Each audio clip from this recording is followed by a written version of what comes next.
அரசியலில் வெற்றி பெற சிறந்த ஆலோசனை வழங்கும் கிங் மேக்கர் பொலிட்டிக்கல் அட்வைஸ் கம்பெனியை தொடர்பு கொள்ளவும். தொடர்பு கொள்ள வேண்டிய முகவரி number 10A/9 Mudichur road, old Perungalathur, Chennai 6,63,000. Proprietor S. Joshua Solomon. தொலைபேசி எண் 9677006526.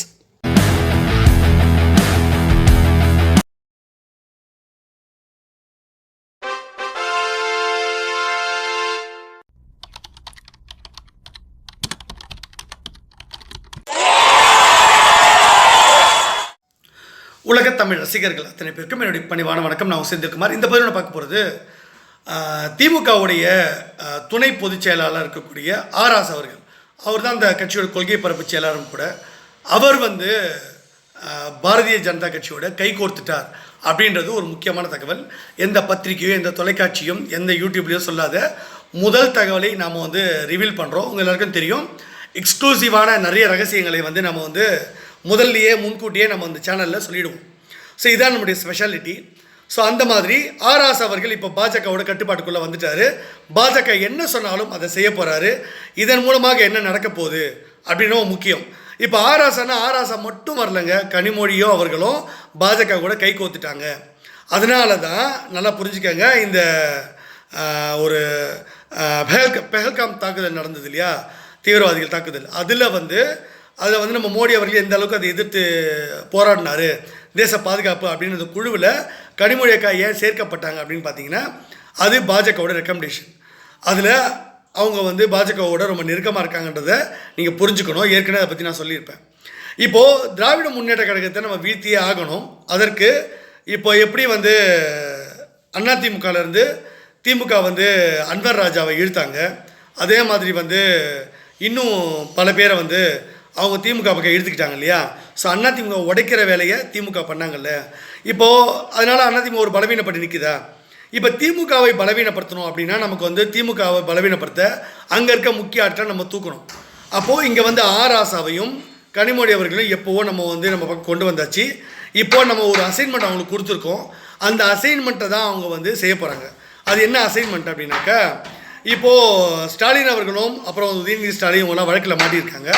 இப்போ இந்த வழக்கில் மாட்டினதுனால அவங்கள அந்த கட்சியை உடைக்கணும். எப்படி அதிமுக ரெண்டாக உடைச்சாங்க, ஓபிஎஸ் எடப்பாடிலாம் பண்ணாங்கல்ல, அந்த மாதிரி இங்கே உடைக்கிறதுக்காக, திமுக உடைக்கிறதுக்காக ஆராசம கனிமொழி ஒப்புதல் கொடுத்துட்டாங்க. இது ரொம்ப முக்கியம்.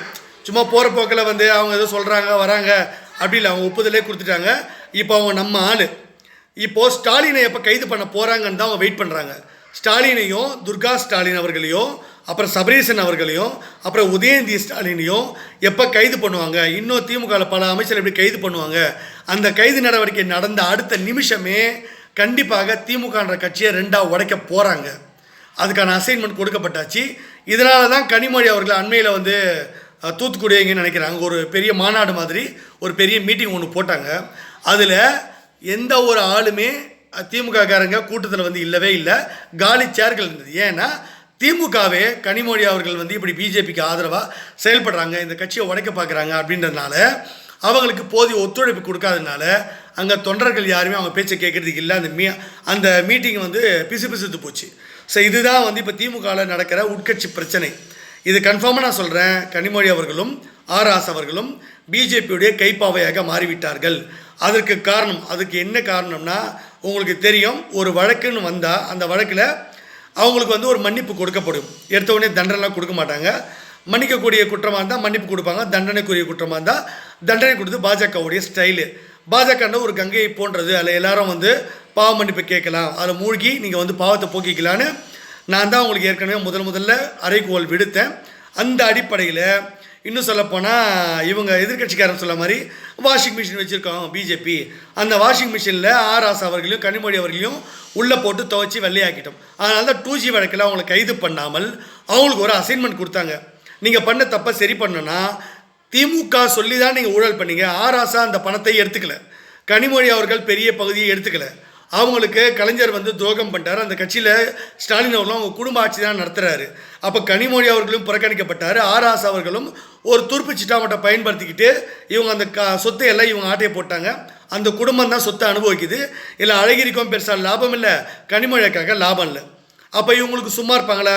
இவ்வளோ தூரம் ஆராஸை வச்சு இத்தனை லட்சம் கோடி கொள்ளை அடிச்சுட்டு 1,76,000 கோடி கொள்ளை அடிச்சுட்டு இவங்க வந்து ஜாலியாக இருக்கிறாங்க, நமக்கு எதுவுமே பண்ணலையே அப்படின்ற கோவம் அவங்களுக்கு இருக்கும்ல. அந்த இதுவை பயன்படுத்திக்கிட்டு அவங்கள வந்து என்ன சொன்னாங்கன்னா, நீங்கள் அப்ரூவராக மாறினீங்கன்னா, எங்களுக்கு உதவி செஞ்சீங்கன்னா நாங்கள் வந்து திமுகவை வந்து கைது பண்ணிவிடுவோம். அதற்கு பிறகு திமுகன்ற கட்சி உங்ககிட்ட வந்துடும், கட்டுப்பாட்டில் வந்துடும். நீங்கள் திமுகவுடைய தலைவராக வரலாம், கனிமொழியை வந்து திமுக தலைவராக்கிடலாம், அப்புறம் ராசாவை வந்து பொதுச் செயலர் ஆக்கிடுங்க அப்படின்றது விஷயத்தை தான் சொல்லியிருக்காங்க. அதுதான் இப்போ பிளான். திமுகவை உடைச்சாச்சு, உடைக்க தான் போகிறாங்க. இப்போ பிளான் ரெடியாக இருக்குது. ஸ்டாலினை எப்போ கைது பண்ணுறாங்களோ அடுத்த 24 மணி நேரத்துக்குள்ளே கனிமொழி போர்க்கொடி உயர்த்துவார் அந்த கட்சியை உடைக்கிறதுக்கு. ஸோ அந்த கட்சியை வந்து உடைச்சி அந்த கட்சியோடைய உரிமையாளராக கனிமொழி தான் வந்து உட்கார போகிறாங்க. ஸோ திமுக 2ஆக உடையும். எப்படி பாமக 2ஆக உடைஞ்சது அந்த மாதிரி திமுக 2ஆக உடைப்பாங்க. இந்த பக்கம் வந்து யார் இருக்க போகிறாங்க அப்படின்னு தெரியாது. பொதுவாக இந்த கட்சி வந்து உடஞ்சிட்டாக்கா, ஏன்னா துர்கா ஸ்டாலினும் ஜெயிலுக்கு தான் போகிறாங்க, ஸ்டாலின் அவர்களும் ஜெயிலுக்கு தான் போகிறாங்க, அப்புறம் வந்து உதயநிதியும் ஜெயிலுக்கு போவார், சபரீசனும் ஜெயிலுக்கு போவார். அப்போ அந்த கட்சியை வந்து யார் வழி நடத்துவா? செந்தாமரைக்கு எதுவும் தெரியாது, கிருத்திகாவுக்கும் பெருசாக வந்து எதுவும் தெரியாது. அப்படி இருக்கும்போது அதில் அழகிரியும் உள்ளே வரமாட்டார், உள்ளே விட மாட்டாங்க. இவங்க குடும்பமே ஆட்சி பண்ணணும்னு நினைப்பாங்க. இந்த இடத்துல கனிமொழி சொல்கிறது கேட்குறதுக்கு மூத்த அமைச்சர்கள் எல்லாருமே வந்து ஒத்துழைப்பு கொடுப்பாங்க. அப்போ கனிமொழி தான் அதை ஆள போகிறாங்க. அது ஆட்டோமேட்டிக்காக மேலேருந்து இயக்க போகிறது பாஜக தான்.